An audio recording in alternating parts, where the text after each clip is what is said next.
Hey everybody, it's Sports City Living, the podcast about life in Wilmington, North Carolina. And I'm Bill Corbett, and I'm with Brad Brown. And together, he and I set the world on fire. Well, maybe not the world, but we set Wilmington on fire, helping people buy and sell homes and all that jazz. But that's not what we're here to talk about. Brad, can you tell me what's going on in Wilmington right now? The color has changed outside. Everything is yellow. Like somebody's teeth. That's gross. It is horrible. But the good thing about this is, you know, when you start seeing pollen fall, what does that mean? What's just around the corner? Two things. Spring. And the North Carolina Azalea Festival. Brad's favorite holiday of the year, right? Almost. Well, besides Christmas. And my birthday. And your birthday. So, are we excited about the festival this year? We are. Are you attending every single thing that there is to do for the North Carolina Azalea Festival? As much as I can get in. That sounds great. I'm not doing the garden party this year, but I know you are. Yes. Do you have your little tuxedo ready, or your little your little whatever it is you wear. I don't know. I saw jacket. I saw a picture of it. It's pretty bright. It is what it is. It is what it is. Are you going to go all out for it or no? Why not?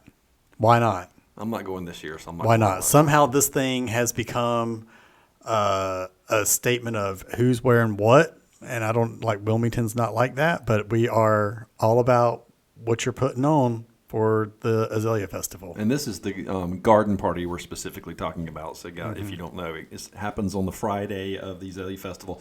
And, yeah, it's pretty big deal. But it's a good time. It is a good time. I've been twice. You've been more than twice. Yeah. I'm not going this year, like I said, but I'm going to do something different. I'm going to go to the Patrons Ball, which I'm super excited about. You know what I'm not doing this year is the pre-parties.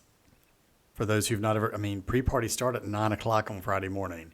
Where? All over. I've never been privy to that. Yeah. Oh, that's not true. Actually, I went to a pre-party over in, what's the neighborhood right beside Airlie Gardens? Bradley Creek. Is it Bradley Creek? Yeah. Well, that's one of them. I did go over to one of the a party for one family over there once, and we meandered over to the garden party. Or no, we didn't meander. We just stayed there, but it was a lot of fun. Over the years, I've I hit had forgotten about that. Probably 2 before I get to the garden party. I'm not doing it this year. We're going to go get breakfast beforehand. Probably a good idea to fill that belly because the alcohol be flowing. Not for me. I have a limit. Oh, well, it flows for a lot of people. It's a great time. And we're going to talk more about that. And today, Brad has 2 amazing guests that he's invited to the podcast. And you want to talk to them? Absolutely. Let's talk to them. Okay, so since we're talking about this festival, we have some special guests. And they're Brad's guests. So, Brad, take it away. Today we've got joining us Alison Baringer with the North Carolina Azalea Festival. She is the executive director. And then we've got Andrew / Drew Nettleman. We're going to call him Andrew for today. He is your 2024 president, guys. Thank you both so much for being here. Yay, welcome. We're Happy to be so here. excited. Yes. And we are how many days away from festival? 20, 21? You know, our website has a countdown, and I get 21. scared looking at it this time of year. We have just enough days to get everything done. I think it's 21. It's 21. You mean you're not ready to roll out Well, the red now carpet? it says 20 days, Oh, yeah. 18 hours, and 42 Okay. minutes. Okay. How many was it? 20 days, 20 days. 18 hours, Got and 42 it. minutes. We're 3 weeks exactly 'Cause our today. coron- I know that. 'cause- Our coronation's in the Wednesday. morning, so that's why we're not Yeah. quite 21 days. Yeah, yeah. Has it always been in the morning? It's in the afternoon. But Afternoon. we all get ready in the Yeah, I morning guess to get that's there and get over there. and Gotcha. It's a big deal, you know? Yeah. No. This is a huge deal for Wilmington. This is Brad's, like I said It's earlier, this is not Brad's favorite really. holiday of the year. It's just fun. It's a lot of fun. And to bring something so cool to such a small town that has survived for a lot of years, I think it says a lot to its staying power, and hopefully there's more staying power in the years to come. So let's rewind. Let's rewind all the way back to 1948, correct? That's when this thing started. Yes. With Dr. Houston. Do we even know how to pronounce his name? Mr. Moore. Mr. Moore. Well, Dr. Moore. And his desire to turn Greenfield Lake from the swamp that it was to this garden as I'm doing some research. Right. Do you guys have history on that you want to share a little bit of? We do. So he got together with a group, large group of Wilmingtonians, a lot of civic clubs. We actually have the original articles of incorporation, which is really cool to see all the signatures of all the groups, like the Rotary that was in town at the time. So lots of groups, a lot of people came together and was like, yes, let's do this festival. And then they had their first or second meeting, and Hugh Morton was one of the gentlemen involved in it, but he skipped that first meeting for some reason. I don't know why. And that's when they elected him the first president. So no, don't miss meetings. Don't miss meetings. Or do, because then you become the founder of this, great things. Yeah, and one of the probably coolest events today, and probably the biggest social event of the year, is the Airlie Garden Luncheon.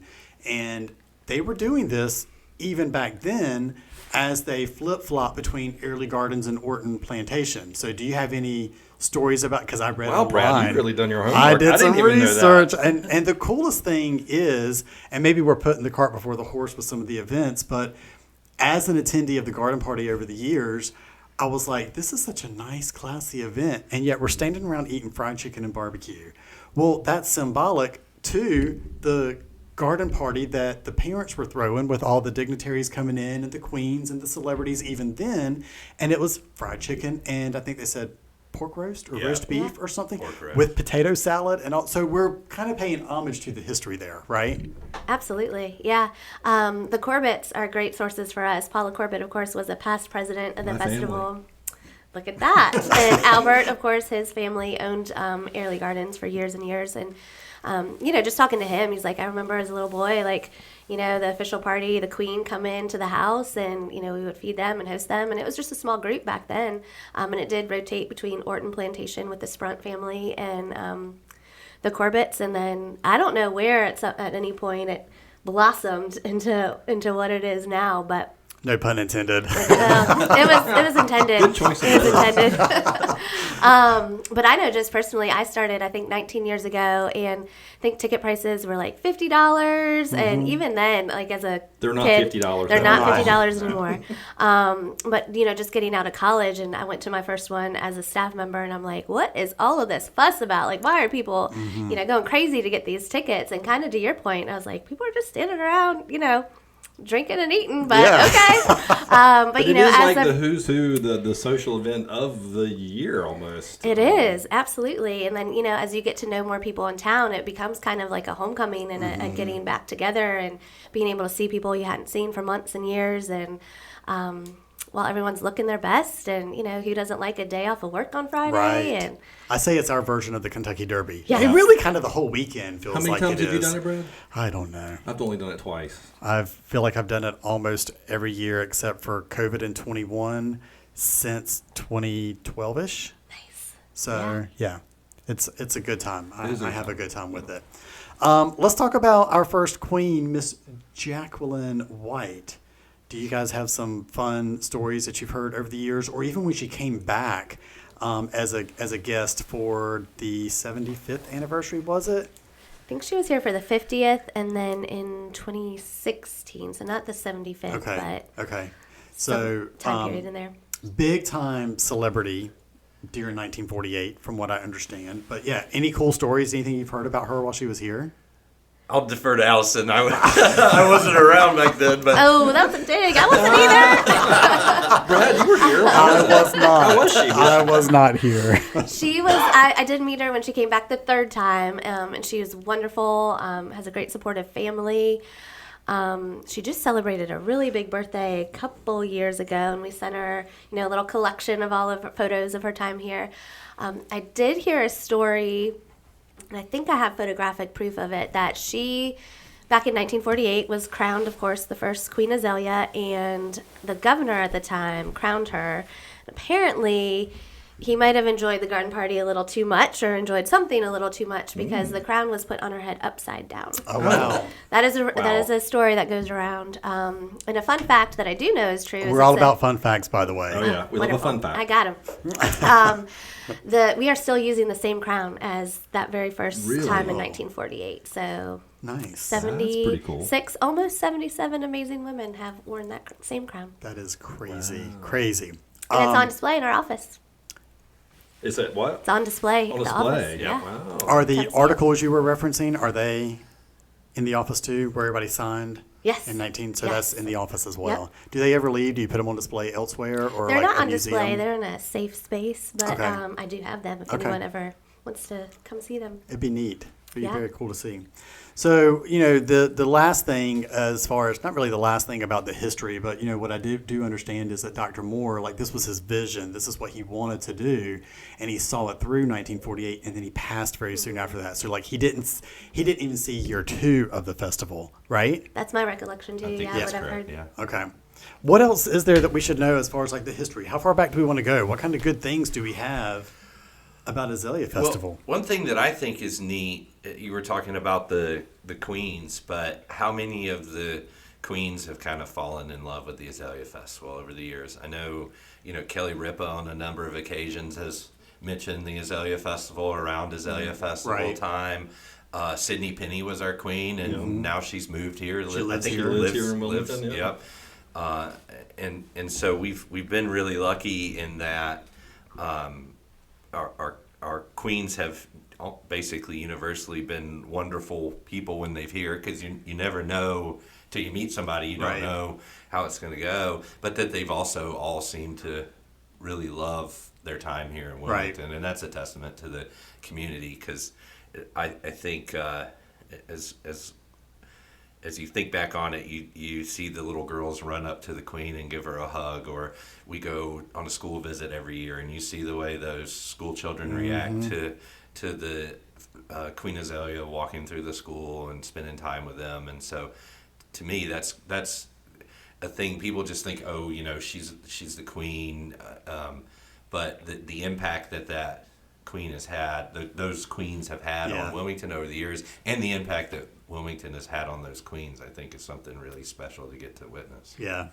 Fun fact alert. I love Drew it. doesn't even know this. I got an email just last night from a former queen out in California who wants to come back this year. So she's going to come out. We're going to give her some tickets. And I'm not going to say who it is because I don't know if she wants it on blast, but they keep coming back. Yeah. Well, that's Oh, yeah. really Yeah. cool. We saw our former queen at the scholarship pageant that we had last weekend. One of our former queens was there. She was coaching one of the girls competing in that pageant. So Cool. they're all around. I was sorry, Brad. I was at Cape Fear Community College whenever Rebecca Arthur was one of our queens, and I remember we skipped school and went down to see her come in. I think then they used to do it in Henrietta, and so we followed her all the way down to the Hilton where she was staying, and we got to see her pretty up close. And then in 1985, I went to Pender High School, and I was in the band. And the way I understand it is the bands in the parade. Whoever the band that wins gets to bring the queen in, or they play in front of her when she comes in. I don't know if that's still a thing or that's not a thing. Okay.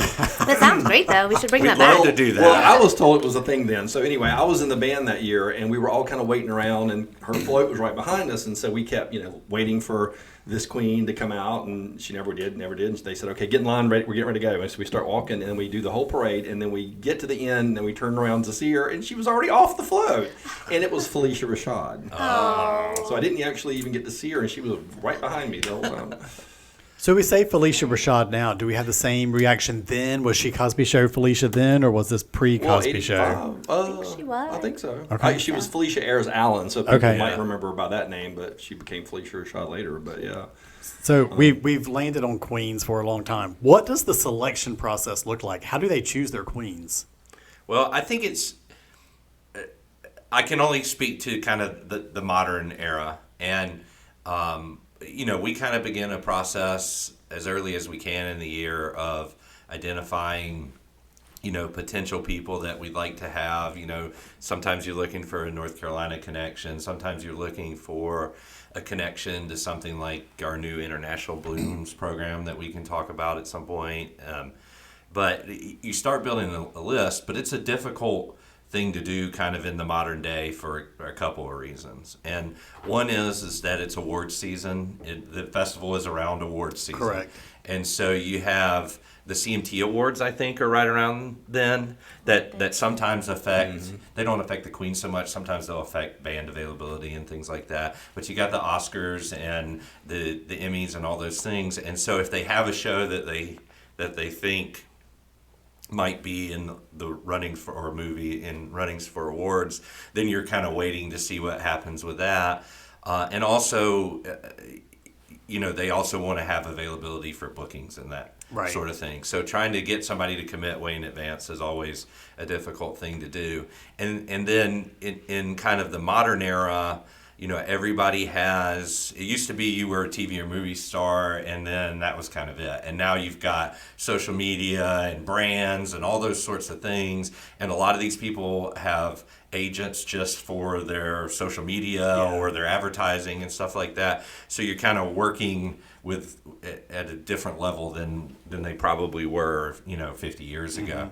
And so all that kind of goes together into and thankfully we have some friends of the festival that are connected in Hollywood and New York and some other places that we can kind of rely on and say, hey, can you help me with some suggestions here? Because it's like I said before about the Queen, what's important to us about the Queen is that it's somebody that's going to enjoy what Wilmington has to offer, what the Azalea Festival has to offer, and the community is going to enjoy them as well. I used to understand that talent would kind of like put their name in a pool of saying, yes, I will represent a city for whatever festival or whatever. Right. Is that still sort of the way it is or not? Yeah. Not really.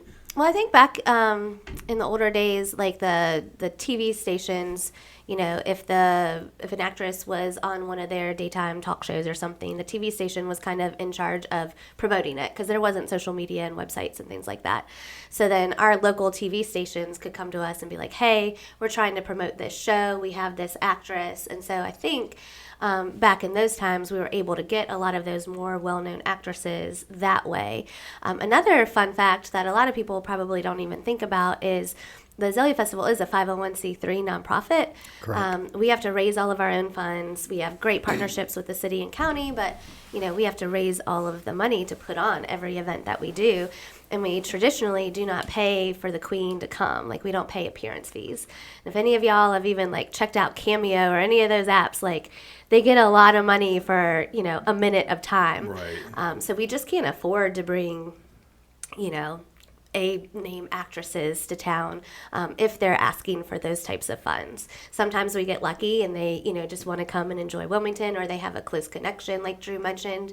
But a lot of it is just kind of us asking and pleading to have somebody come be with us. Like Drew mentioned also, they love it once they get here and they're like, oh my gosh, I want to come back every year.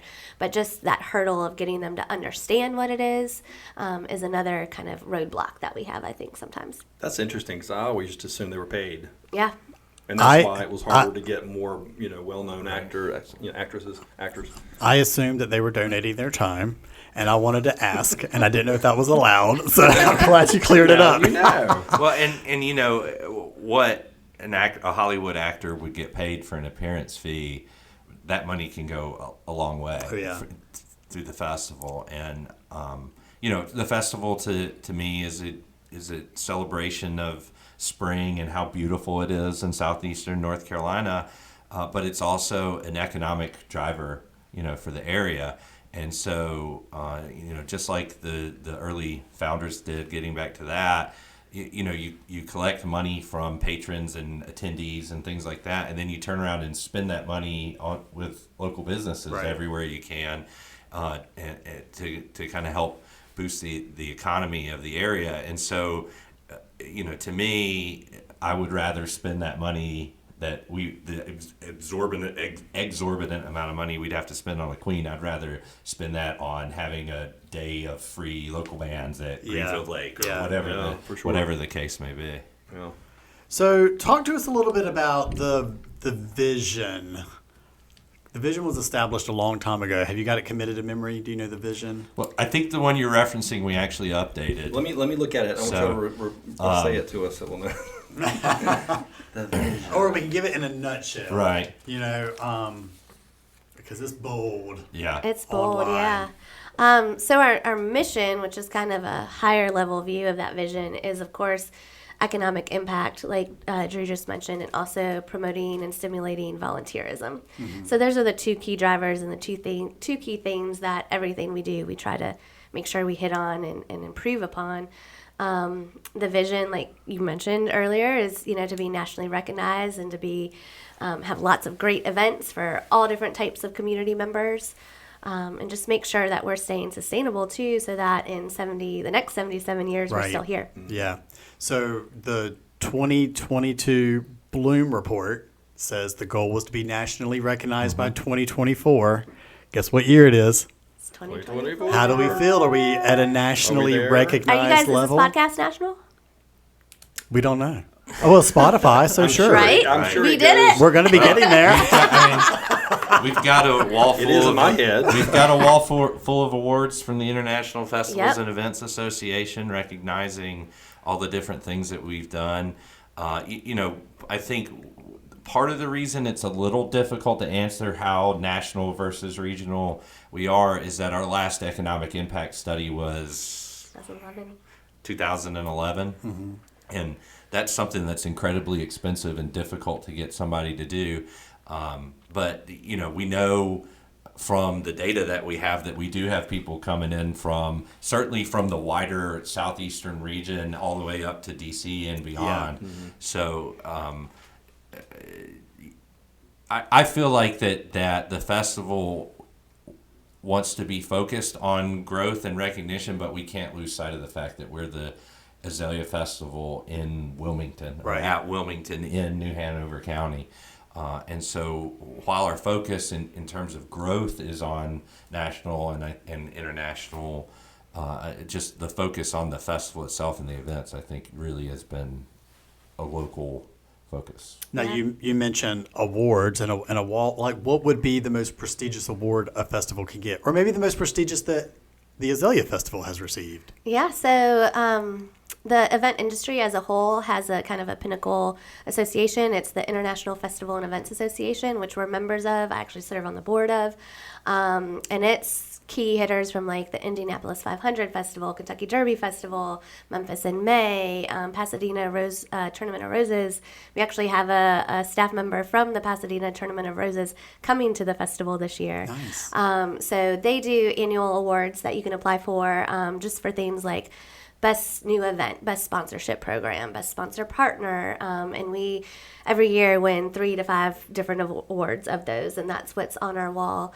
We've also won a Volunteer of the Year award through that program. Jean Lawler, one of our past presidents, who's volunteered for over Love her. 50 years, she actually got to fly out to California with us to receive that award one year.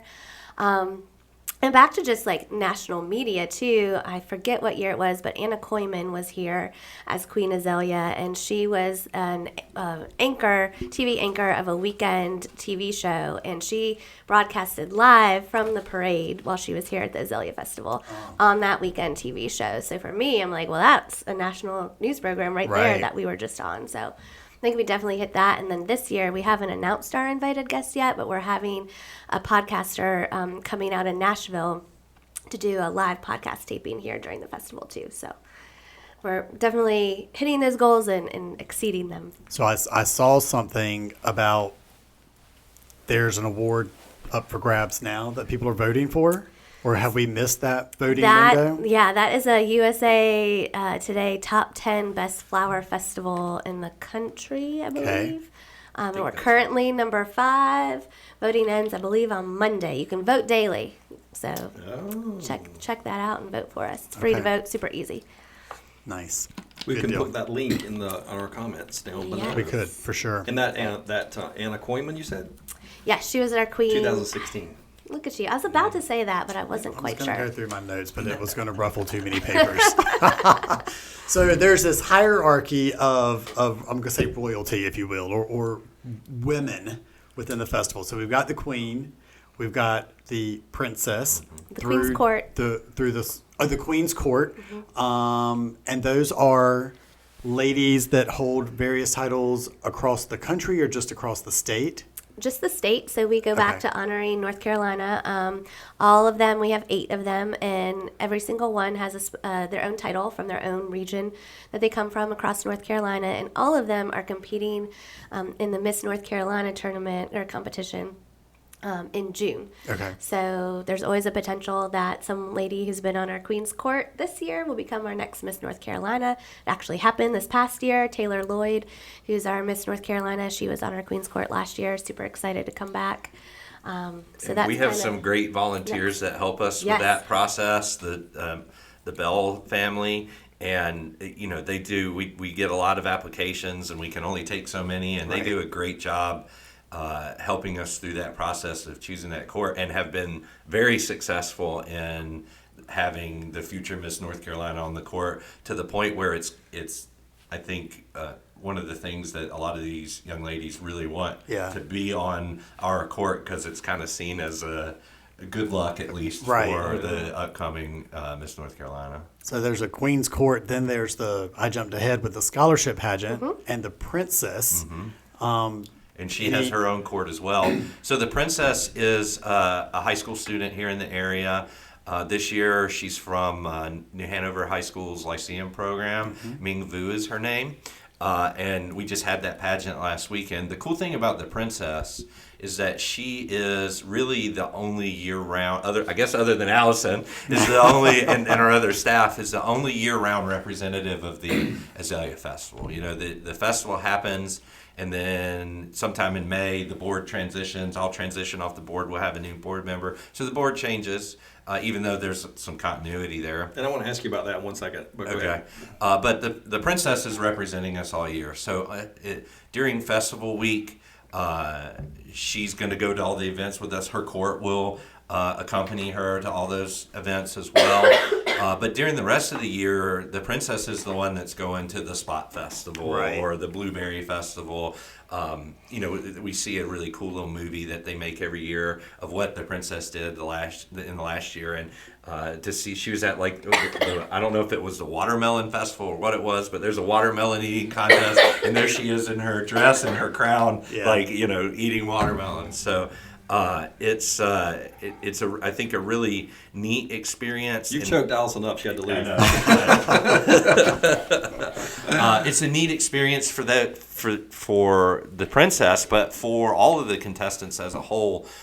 We give away more money in scholarships for that pageant than any pageant in the state, except for the Miss North Carolina pageant itself. We have Dr. Pless for years now has funded a STEM scholarship to one of the students or one of the contestants, in addition to the money that we've had funded for years now. And so it's a great opportunity for them to get some scholarship dollars. And also they have to go through an interview process. They get practice interviews before that interview process. And so many of the princesses in particular that I've had contact with over the years have told me, how valuable they thought that was, because they'd never done a formal interview before, and now, more and more colleges are doing entrance interviews and admissions interviews, and so those sorts of things they felt like have really helped them as well. And then you got a couple of the runners-up that serve on the Princess Court. So Queen's Court, Princess Court. That's right. Correct? That's right. We've got a lot of crowns rolling around during Azalea Festival. When are they going to get some guys in there?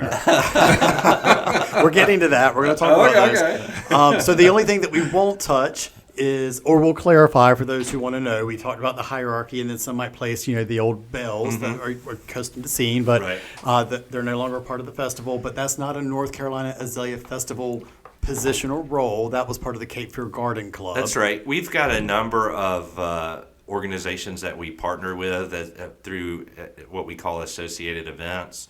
The Garden Club has been probably the longest running event by a long shot. We now are partnering with the Delta Foundation, and we can talk about their event that they have during the festival at some point. But the bells were a creation of and part of the Garden Club, and so it was the Garden Club had that process to go through. They do have ambassadors now. Speaking of guys, they've got male ambassadors and instead of just females, which I think is pretty cool. The first year they did it, they had one guy, and he had like the best week of any high school boy in history. He was like a big brain moment for him when he signed up for that. So every year they've had more, and I think they said the other night at the meeting. Do you remember 5 or 6? They're up to 5 or 6 guys now. I think so, something yeah. like that. So we're still using the ambassadors, and they're still using the ambassadors in the same way, but they're just not in the bell dresses. Right. And then you've got our guests have been, correct me, Citadel, BMI. Are we seeing those guys this year?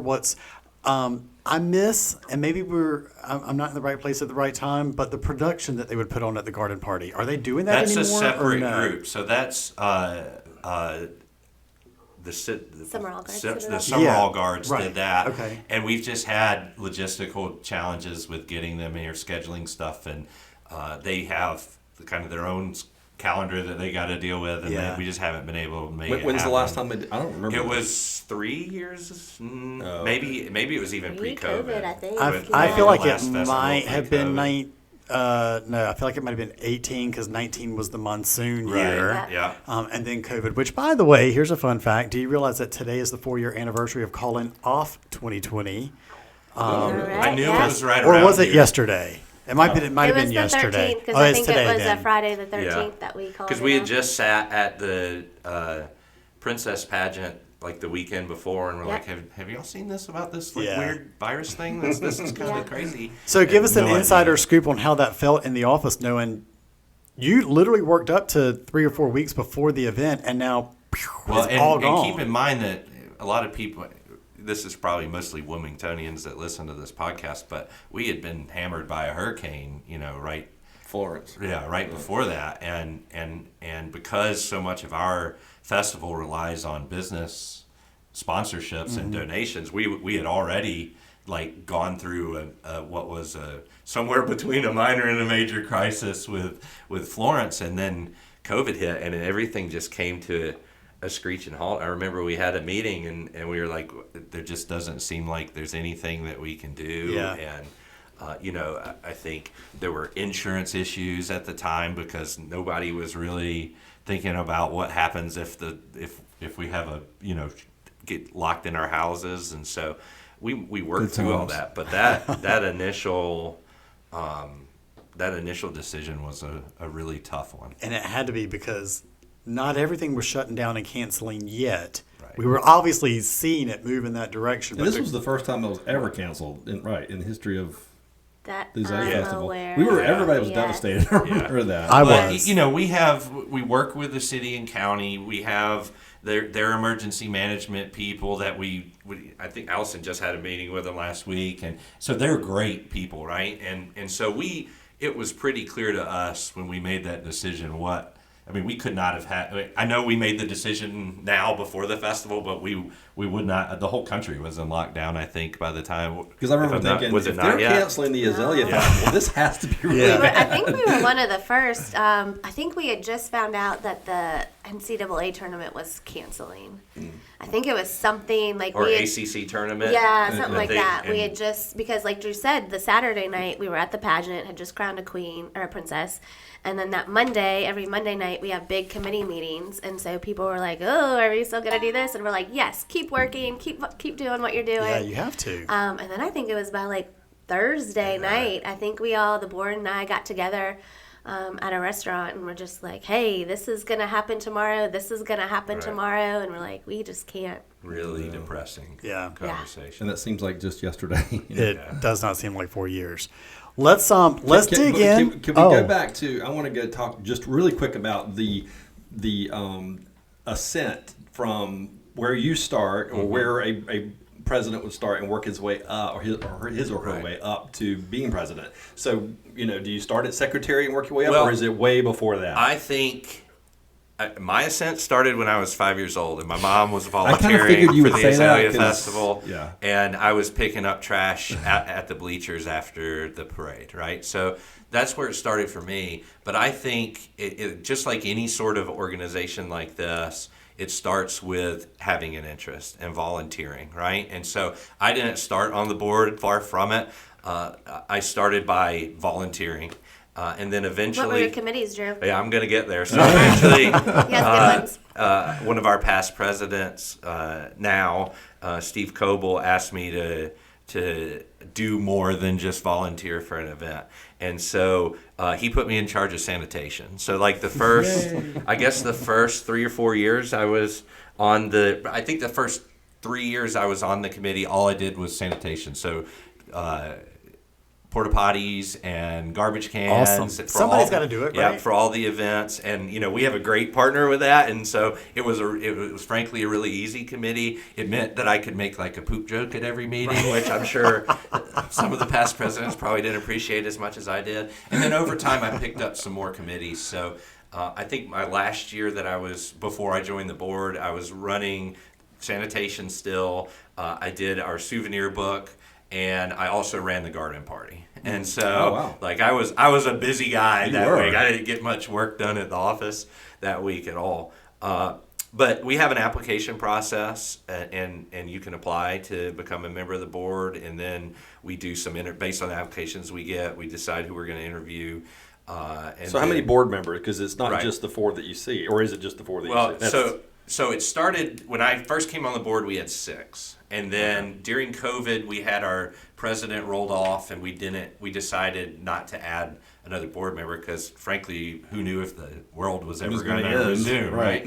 And then we just decided over the long haul to keep it that way, and our bylaws allowed it. So we have 5 board members now, and you start as secretary, and then was it assistant treasurer that we got rid of? I can't remember. That we got rid of, yeah. Yeah, and so secretary, treasurer, vice president, president-elect, president is kind of how you do that, and it gives you a chance. That first year is a really good chance to kind of figure out, okay, how does the festival really run now that I can see it from the inside. But isn't it kind of, at this point, kind of a well-oiled machine, and it kind of runs itself? Well, or no? I mean, completely off base here. Depends who you ask. It's like it's like I think I've run multiple small businesses, and like any business, it's a well-oiled machine until it isn't, right? And some days like the brakes stop working and the wheels fall off and the blinker fluid's out and all those sorts of things, And that's not. I mean, Alison, I think, is the best executive director of any nonprofit in the country. I wouldn't trade her for anybody in the world. We love having her. Yes, she's amazing, and so she certainly has made the job of a board member different than it was before Alison, right? I mean, she. Was your position around before you took it? No, we had a office manager that was a part-time position before I started. Oh. And she actually started. You started That's where I part-time started. Yeah. in that position, and probably quickly realized this is not a part-time situation. Well, for what that job was at that time, Right. it was. But the woman, and sorry to interrupt your flow there, but the woman that I replaced was sunsetting in her career, and I was just out of college, and so I was like, well, I want more. I want to do more, and like I would see, different just gaps. Like committees were working in silos a lot of times, not really, leveraging our buying power by using the same porta potty vendor, for example, or something like that. And so Shout just out to really, Cameron. there you go. Just really, wanted to get more involved. And so working alongside the board, they graciously continued to elevate the role and position. Are you from here originally? I'm not. I'm from Ohio. Oh, okay. But I moved here in 2000 to go to UNCW. Sweet. It then stays. That's And what everybody stayed does. forever. They Love come it. here to go to Yes. college, and they never leave. Let's get to the fun stuff. The events. let's do it. Because there's so Are we going much. to talk about the garden party again, or are we going to talk about your outfit? We're not going to dwell on the garden party, Can we but talk about International Blooms first? Because that kind of touches all of our events. yeah. So a couple years ago, some of the feedback we've gotten over the years from the Azalea Festival is that we were really rooted in tradition and weren't reaching everybody in the community. And this is where I think Alison has done an amazing job, because a lot of these ideas she's gotten from, I think, the International Festivals and Events Association or other things and brought it to the board. And the board has had some of the ideas as well. But we've really focused, I would say, in the last 6 or 7 years on broadening the base of the Azalea Festival to try to include everybody. And so one of the ways we did that was outdoor concert series that we're doing now with all local bands at Greenfield Park on Saturday, I believe. Do you want to talk about that at all for a second? Yeah, so Tunes and Blooms, it's a free all-day music festival with all local and regional acts at the Greenfield Lake Amphitheater, which is a beautiful spot, as we all know and love. Absolutely. And yeah, from 12 noon to 10 p.m., we just have different acts rotating on and off that stage. We have games like cornhole, different things like that. You can buy drinks, you can buy food. Like I said, it's free, so families can come out there. We got some feedback, especially from locals that are like, "There's too much traffic. I don't want to go downtown." Right. Even though Greenfield is kind of downtown, it's kind of removed from that downtown traffic, so people can go there and just hang out there for the day, still enjoy an Azalea Festival activity, but not have to fight that traffic if that's not kind of what they want to do. Well, and they said for years, people said to us for years that they wanted us to do more to support. We got big name acts coming in, but they wanted us to do more to support local artists. And my approach has always been, I think that's a great idea, and you should be in charge of it. Right. If you feel that strongly about it, then I'll figure out how to make the money part of it happen. And we have great volunteers again that are very passionate about making this happen, and they have. And so now we're hiring local bands to do all these acts all day. But I say that the reason I bring that up is some other feedback that we had gotten is that we weren't reaching everybody in the community. And so one of the ways we've started trying to do that is through our International Blooms program, which started last year with Mexico. And essentially we're going to focus or highlight throughout the festival the culture and nationality of a group of people that call Wilmington home that maybe the Azalea Festival hadn't in the past. So last year we did Mexico. This year we're doing the Philippines, and we're kind of interweaving Filipino culture, tradition, dress, food into everything we're doing at the Azalea Festival. So we had a fashion show a couple weeks ago. One of those designers for that fashion show was a Filipino designer that does quasi-traditional Filipino designs, and so she was included in that. The chef showcase had Filipino food in it. We're working on having something at the patrons party at the end of the festival that will some way incorporate the Philippines, and so we're doing that throughout the festival as a way to just say, hey, this part of the community is part of the Azalea Festival too. That's outstanding. Yeah. I like that.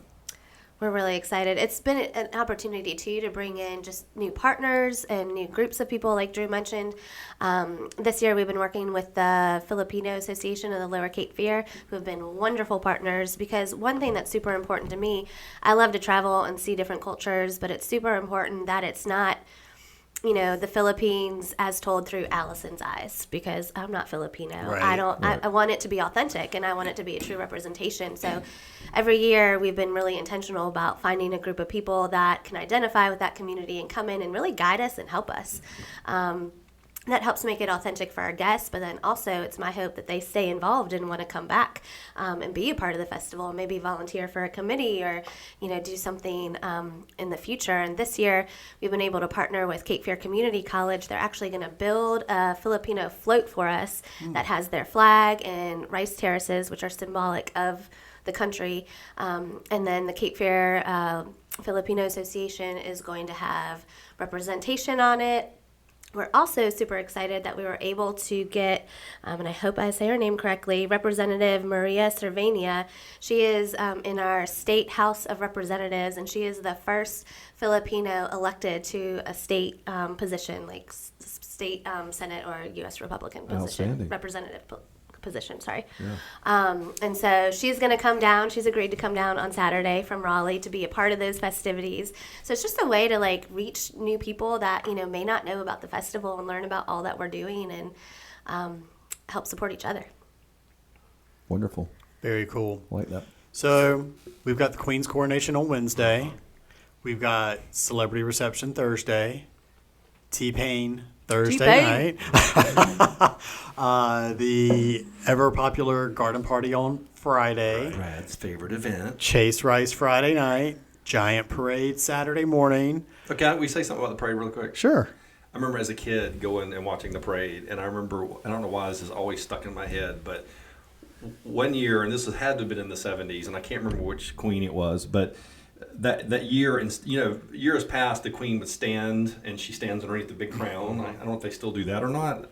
But anyway, that's what they used Probably to a do. safety issue. Probably. And they hold on to these little things and Right. keep from Yeah. falling over. But back then, in the 70s, the queen would sit in this giant azalea blossom. We I have thought had that so before. cool. And again, when I was a kid, I remember it came by, but she had already gotten off the float. I have a theme here over there, not trying to They see just don't me. like you. They don't like me. They But don't I like thought you. that was really cool, and it's always stuck in my head about this big, Yeah. azalea. Yeah. It's been back. I've seen Does it it? in my time with the festival. Oh, yeah? Yeah. We have 3 float companies that come in from the Triangle area, and we rent those floats from them. And they have different kind of layouts, and so Yes. we like to change it up, keep people Yeah. on their toes. But Oh, absolutely. Yeah.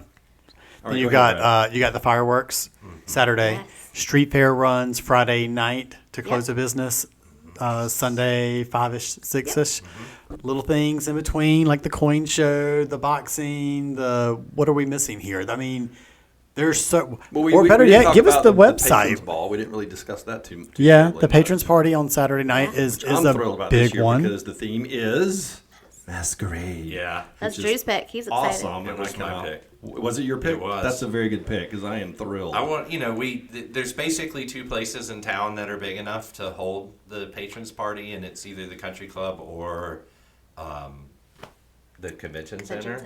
And so since we've been at the country club a few years and I wanted to stay there, I wanted to do something a little different. So I it still thought- is at the country club. Yeah. Okay.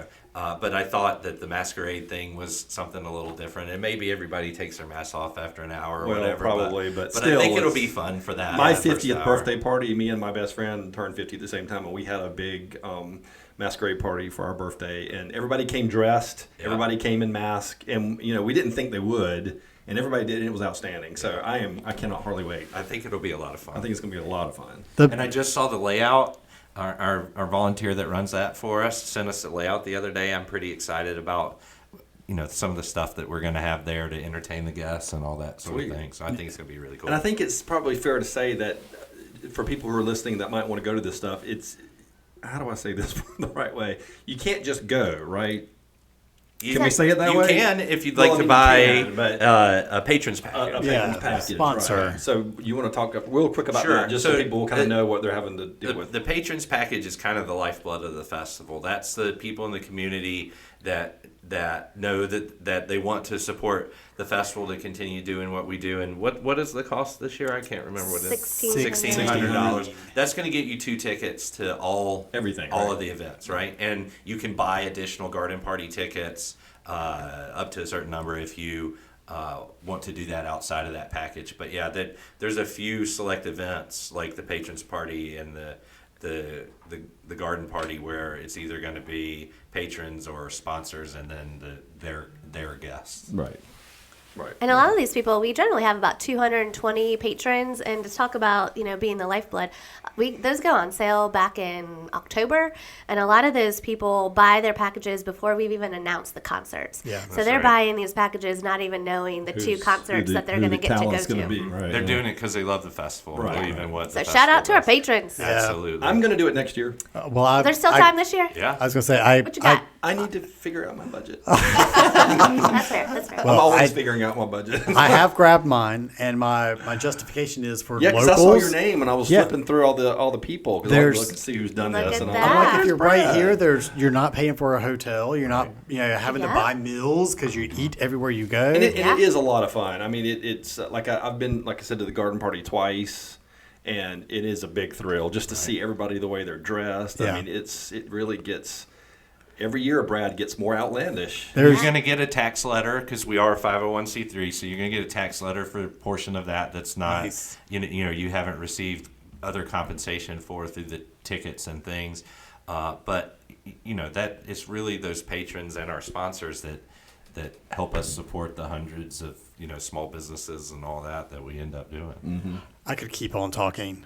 I want to find out how people get involved Absolutely. really, really quickly, and then I want to wrap up with where do you see the festival going? What's on the horizon? Yeah. People get involved by going to our website, ncazaleafestival.org. Has all the information right there. Lots of easy ways to get involved. You can volunteer. We have like day of volunteer positions that can kind of get your feet wet, get you started. And then if you're interested in more of a leadership role as a committee chair, you just reach out to us over the summer. Obviously, those spots are all filled at this point, but would love to get you involved. You can be a patron. That's an easy way to get involved. That $1,600 sponsorship. And then you can just attend. Like, we treat all of our guests, everybody is festival family. So if you show up, we're going to love on you, and you're going to have a good time. And it is good. It is is a good. good time. All right, the future. What does the future hold?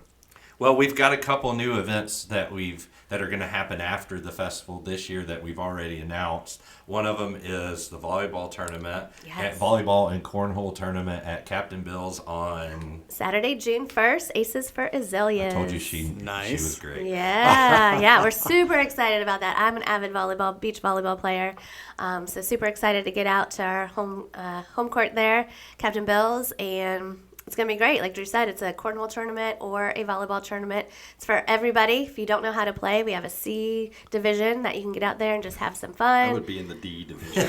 I can make one of those for you. Maybe cornhole's your Be thing. me by myself. We'll do it, yeah. Or cornhole, yeah. Super excited about that new event, and then we're also bringing back a golf tournament. So we didn't Is that get in to the this. fall? It is. Okay, I saw that advertised. Yeah, we didn't get to the part in the history, but we used to be a part of the PGA kind of Azalea Open, which was back before the Masters even started. Right. There used to be a huge tournament here at Cape Fear Country Club. Arnold Palmer won it one year. And so we can't bring the PGA back because obviously it's Masters time, so a lot of those big names are occupied during Azalea Festival weekend. But we're bringing a tournament to River Landing in October. It's kind of an off-season festival spirit event, and teams are available for that right now. River too, Landing so. in Wallace. Yes. It's a 4-person scramble, kind of your standard fundraising golf event. Yeah. In terms of format, anyway. But that's an awesome golf course. We tried to do that. We were planning on doing this years ago, and then Florence got us, and really they had a lot of damage out there. So Yeah, they did. I sold a house in there once. Yeah, that's technically part of next year's festival, so I'll be waving from be the gone. sideline somewhere. So when you're done this year, are you done? Or are you still going to have your finger in it? we have the best title in the Azalea Festival. Sorry, I didn't mean to say it like that. You meant in the cake batter, right? That, yes, that's what I meant. So the best title in the Azalea Festival is past president, right? And so I'll be done. I'll be done when it's a lot of work and a lot of time. I was going to say it has to be a lot of work. It's been 6 years, and I owe my wife a vacation or two in the spring, and so I'll still be around. I'll still be around festival events, but I'll be happily done with all of the planning. Brad, you know what we didn't really talk about? We probably should. For those of people who are like, "What the hell is an azalea?" They don't even know what an azalea is. Yeah, well, we didn't even talk about that. So I know. okay, so is that The quick? most beautiful flower. And it's going to be the most layman's version of That's it. okay. But That's all right. azalea is a flower that grows kind of in the coastal southeast, pink, purple, white. Historically, they would bloom in the spring, right around the time that we have the Azalea Festival. Now we have encore azaleas, and they'll Late bloom blooming azaleas. right, late blooming azaleas, and all of that. But it's a plant that I believe is endemic to this part of the country. And I said in another conversation I had, to me the really cool thing about the azaleas is you drive down Myrtle Grove Road or Masonboro Loop Road, and you see those huge azaleas that The are Formosas. that are 50, 60 years old. Absolutely. And in my mind, I think about how many hurricanes have those things survived. And they're still blooming. And they're still here. Yeah. And I someone told me, don't know if it's true, that azaleas can even survive like being doused in like flooding from the ocean, salt water, and a lot of plants can't survive that. So they're really resilient as well. And so I think that they like kind of perfectly encapsulate what the festival is. It's enduring and resilient and endemic to Wilmington. Well, they're actually part of the rhododendron family. Yeah, Yes. and I did look up from the Blue Ridge Parkway to the coast. So it's great that you guys are incorporating so much of North Carolina in a flower that grows statewide. And they're starting to bloom, so They are starting to bloom. I need them to hold out another 10, 12 days or so, please. How many times has it really missed the mark? You know what have doesn't they miss the missed the mark? mark? The festival spirit. That's The festival right. spirit is always on the mark, That is a and very that's good what we answer. sell. That is And an I awesome think that's a good way to close it. No, seriously, guys, we appreciate you Yeah, this more was than you can even amazing. imagine Thanks, coming guys. a lot of in. good stuff that I didn't know. And just can't wait to get into that week. cannot wait give to us the get into dates. that Give us the flamboyant- dates real quick. April 3rd through the 7th. Perfect. Yep. All right. Thanks again, y'all. Thank you guys. See you then. That was an excellent interview. Good job, Brad. Thanks. Good job bringing these people in here. And did you learn anything? All kinds of stuff. I did too, actually. It was Good. quite interesting. I'm excited about the festival. I'm anxious to hear who the queen is because I they're am keeping that too. under wraps. Yeah, I was hoping that they would give us a little hinty poo, but Nothing. they And were people not doing not it. even off the record. When we got done, No, they still aren't telling They us. were zip-lipped. I'm really excited about the patrons ball or It'll the be fun. Queen's party or whatever they call it these days. But Masquerade is going to be fantastic, Yep. and I'm going to be. I'm going to have the biggest mask there. I need to get a mask. Go do it. So, guys, thank you so much for joining this episode of Port City Living. We enjoyed bringing this information to you because the Azalea Festival is such a big part of Wilmington, and we love sharing this kind of information with you. If you want to know more about the festival and all the events that are coming up, the link for the official Azalea Festival site is down below, as well as the site to go and vote for the Azalea Festival being one of the best in the country. So check that out.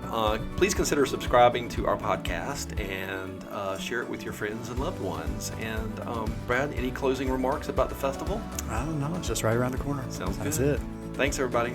See you soon. And don't forget, if someone doesn't have a smile, what you do, Brad? Oh, you always give them yours. Always. Bye, y'all.